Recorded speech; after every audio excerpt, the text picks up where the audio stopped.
맞고 살던 소년의 사랑과 성장 드라마. 65세 영철의 회상. 그때의 나는 그림자였지. 분식집 튀김 기름처럼 눅진눅진하게 눌어붙어 학교 구석에 처박혀 있던 존재. 세월이 흘러 지금의 순애와 함께 자식들 이야기를 나누다 보면 가끔 그 시절의 내가 떠오르곤 해. 맞고 사는 것에 익숙해져 버려 스스로 무력감이라는 족쇄를 채우고 살던 소년. 그 족쇄를 부숴준 건 주먹이 아니라 폭풍처럼 나타난 한 소녀의 눈빛이었다네. 일부 운명의 전학생과 영철의 지옥. 우리 동네 분식집 아들인 나는 학교 일진들에게 최고의 ATM이었다. 그들은 나를 분식집 아들이라 부르며 조롱했고 내가 땀 흘려번 돈을 빼앗아갔다. 맞을 때마다 눈을 질끈 감았다.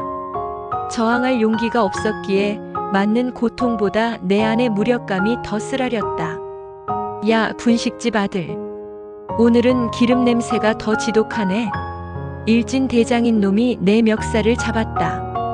녀석은 뒤에서 실실 쪼개는 패거리들을 향해 허세를 부리듯 말했다. 이래서야 우리 형님들 용돈이 되겠냐?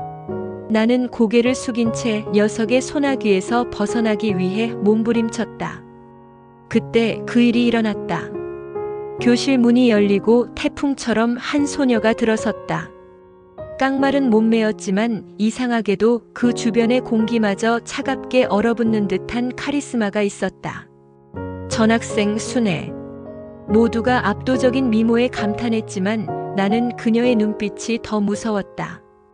아무런 감정도 없이 세상을 관조하는 듯한 냉소적인 눈빛. 사건은 전학 온 지 10분 만에 터졌다. 일진 대장이 텅 빈 복도에서 순애에게 시비를 걸었다. 야, 전학생. 너 싸가지가 없네. 선배한테 인사도 안 하고. 순애는 움직이지 않았다. 다만 고개를 꺾어 일진 대장을 위아래로 훑어보더니 그에게 딱 한마디를 던졌다. 너 왜 약한 애들만 골라 건드리니? 이 말은 일진 대장의 자존심을 건드렸다. 놈이 순애를 향해 주먹을 뻗는 순간 순애의 발이 번개처럼 움직였다. 날카로운 발차기가 놈의 명치에 정확히 꽂혔다. 녀석은 윽소리도 내지 못하고 복도 바닥을 굴렀다. 다른 일진들이 달려들었지만 순애는 한 번의 휘두름, 한 번의 꺾기로 그들을 단숨에 제압했다. 그것은 압도적이었다. 싸움이 아니라 일방적인 진압이었다. 순애는 흩어진 일진들의 잔해를 무심한 표정으로 내려다보고는 마치 아무 일도 없었다는 듯 자기 자리로 돌아갔다. 그 냉소적인 모습은 여전했다. 이부제만의 탈일진 선언과 두 남자의 질투. 이 충격적인 광경을 학교 옥상에서 지켜본 사람이 있었다. 바로 1년 선배이자 학교의 실질적인 지배자였던 제만. 그는 싸움에선 무적이었지만 늘 허세와 권력으로 군림하는 전형적인 깡패 선배였다. 제만은 순애의 싸움 실력이 아닌 세상의 불의를 단숨에 제압하는 카리스마에 심장이 멎는 듯한 충격을 받았다. 그것은 그가 평생 추구했던 힘을 뛰어넘는 어떤 절대적인 아름다움이었다. 제만은 피우던 담배를 바닥에 던져 짓밟으며 뇌까렸다. 젠장, 저 여자다. 내가 지켜줘야 할 여자. 그날로 제만은 충격적인 탈일진을 선언했다. 그는 일진들에게 오히려 비웃음과 조롱을 당하는 굴욕을 감수했지만 순애를 향한 그의 감정은 멈출 줄 몰랐다. 제만은 완전히 순애에게 빠져 순애를 위한 멋있는 선배 포지션을 자처하며 우리 둘 사이에 끼어들었다. 한편 순애는 영철에게 짧은 명령을 내렸다. 맞고 사는 거 지겨우면 내일부터 도장으로 와. 대신 빠지면 죽는다. 영철에게 순애는 첫사랑의 설렘 그리고 구원이었다. 그녀의 말에 따라 영철은 낡은 도장으로 향했고 순애의 스파르타식 훈련이 시작되었다. 순애는 영철에게 나는 내 인생을 대신 살아줄 생각이 없어. 내가 지킬 힘을 스스로 가져. 라며 냉정하게 몰아붙였다. 영철의 유일한 무기는 분식집에서 튀김을 만들며 익힌 끈기와 맞는 것에 익숙해진 맷집뿐이었다. 땀과 눈물로 범벅이 되면서도 영철은 순애의 곁에 있기 위해 필사적으로 버텼다. 삼각관계의 긴장감은 극에 달했다. 제만은 영철에게 다가와 도발했다. 야, 영철아. 순애를 향한 내 마음이 진심이라는 건 알아.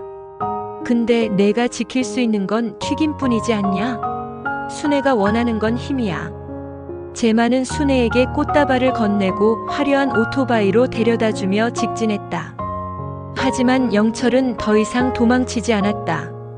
지금은 아니지만 꼭 지킬 겁니다. 선배님은 힘이 있어도 왜 그 힘을 버렸습니까? 저는 힘이 없어도 지키기 위해 노력할 겁니다. 순애는 혼란스러웠다. 자신을 위해 권력을 버린 제만의 직진에 마음이 흔들리면서도 매일 땀 흘려 강해지려 하는 영철의 서툰 용기에 점점 끌리고 있었다. 3부 영철의 증명과 제만의 아름다운 퇴장. 순애의 마음이 영철에게 기울기 시작한 건 영철이 맞을 각오를 하고 약한 친구를 지켜냈던 순간이었다. 그날 영철은 도망칠 수 있었지만 과거에 자신이 느꼈던 무력감을 다른 친구가 느끼는 것을 참을 수 없었다. 처참하게 맞으면서도 끝까지 버티는 영철의 모습에서 순애는 진정한 강함은 힘이 아니라 약자를 위해 포기하지 않는 맷집임을 깨달았다. 내가 원한 건 힘이 아니었어. 용기였지. 순애는 영철의 상처를 치료해주며 처음으로 따뜻한 미소를 지었다. 순애 전쟁의 클라이맥스는 갑작스럽게 찾아왔다. 어느 날 순애의 과거와 관련된 외부 학교의 건달 패거리가 학교를 급습했다. 일진들을 압도하던 순애조차 엄청난 숫자의 폭력 앞에 부상을 입고 위기에 처했다.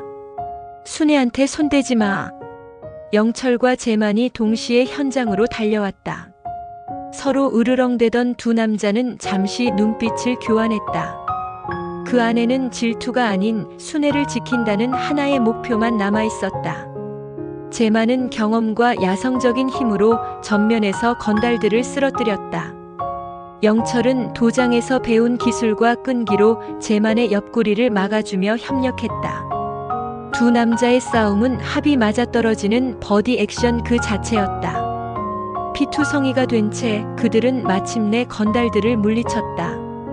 하지만 쓰러졌던 건달 대장이 마지막 힘을 짜내 순애를 향해 칼날을 들고 달려들었다. 제만은 순애를 가슴으로 감쌌고 영철은 제만보다 반 발자국 빠르게 앞으로 나섰다. 더 이상 맞고만 다니지 않아. 영철은 순애를 향한 사랑과 스스로에 대한 증명에 힘을 실어 온몸의 무게를 실은 마지막 일격을 건달 대장에게 날렸다. 대장은 비명을 지르며 쓰러졌고 더 이상 일어날 수 없었다. 영철은 비로소 자신이 분식집 아들이라는 그림자를 완전히 벗어던졌음을 깨달았다. 제만은 숨을 헐떡이며 영철을 바라봤다. 그의 눈빛은 질투가 아닌 진심 어린 존경으로 가득 차 있었다. 야, 영철아. 내가 졌다. 제만은 순애에게 다가가 부드럽게 말했다. 순애야. 나는 힘을 버리고 너에게 갔는데 영철이는 너를 위해 강해졌더라. 내가 지켜주고 싶은 건 이제 힘이 센 남자가 아니라 너를 위해 강해지려 노력하는 남자더라. 제만은 영철에게 다가갔다. 어깨를 툭 치며 말했다. 순애 잘 부탁한다. 내가 진짜 남자다. 제만은 그렇게 멋지게 물러났다. 그는 영철에게 승리의 기쁨과 함께 어른으로서의 마지막 의리를 남겨주었다. 에필로그 현재. 몇 년 후 영철과 순애는 함께 도장을 운영하며 행복한 시간을 보내고 있었다. 도장 바닥에 앉아 땀을 닦는 영철에게 순애가 장난스럽게 발차기를 시도했다.